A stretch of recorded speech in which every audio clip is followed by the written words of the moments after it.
Hey YouTube, time for corned beef.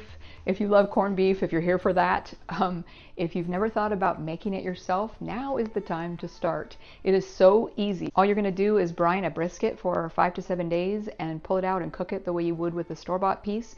But if you'd like to know where your meat came from, which we do, we have a 7-pound brisket that we have from our beef, so I know where the meat came from.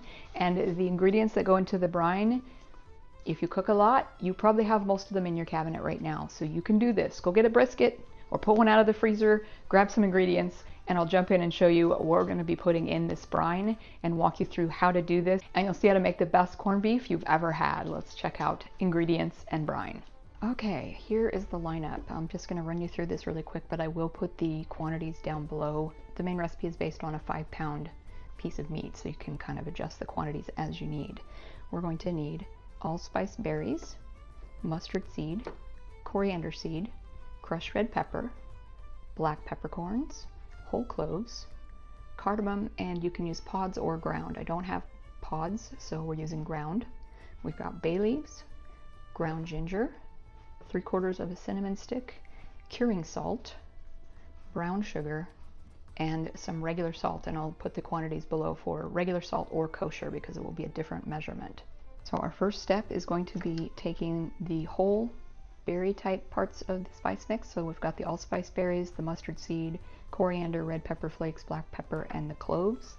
And we're going to toast these just briefly over a medium heat on a frying pan on the stove just to kind of release some of the flavor. And then we're going to crush them a bit in one of these, a mortar and pestle if you have one. So let's get these in the pan I have ready.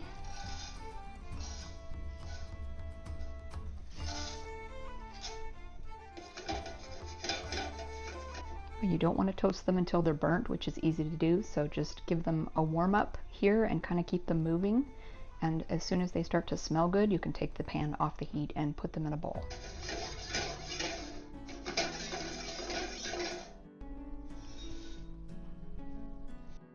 So we're just going to add that mix. Watch out for mustard seeds too, they're kind of staticky and strange, they go everywhere. We're going to put that in the mortar and pestle and just give it a quick grind.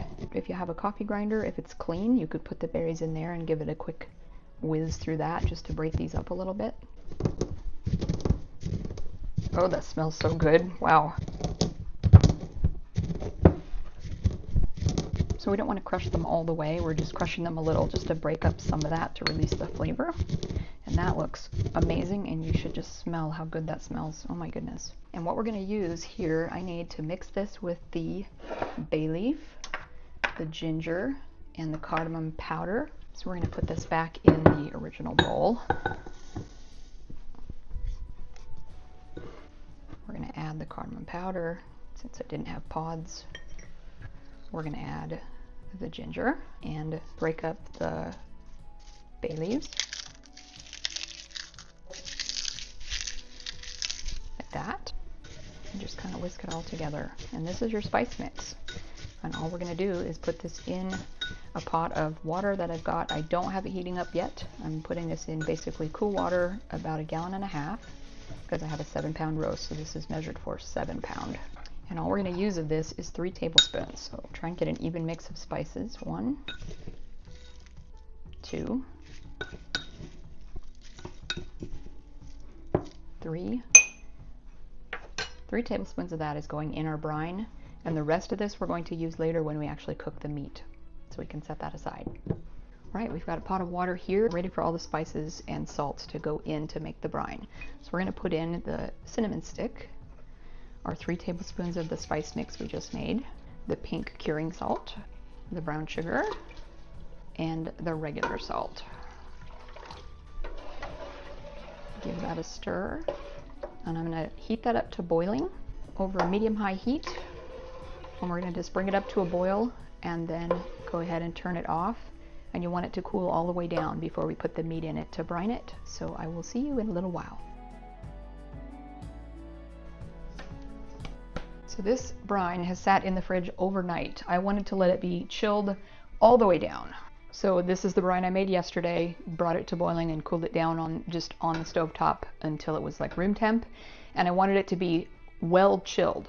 And until I went to bed, it was not well chilled. Even sitting in the refrigerator was still like 60 degrees temp. So I just left it in overnight. So if you're going to be doing this, maybe plan for a 2-day process to make the brine, unless you start really early in the day and you can get it chilled before the evening. We're going to grab the brisket and put it in here, and I'll show you the rest of this. It's super easy. So this is a beautiful 7-pound brisket. I will put the recipe for this brine down in the description, and it will be for every 5 pounds of meat. So you'll have to do some math like I did for this for 7 pounds.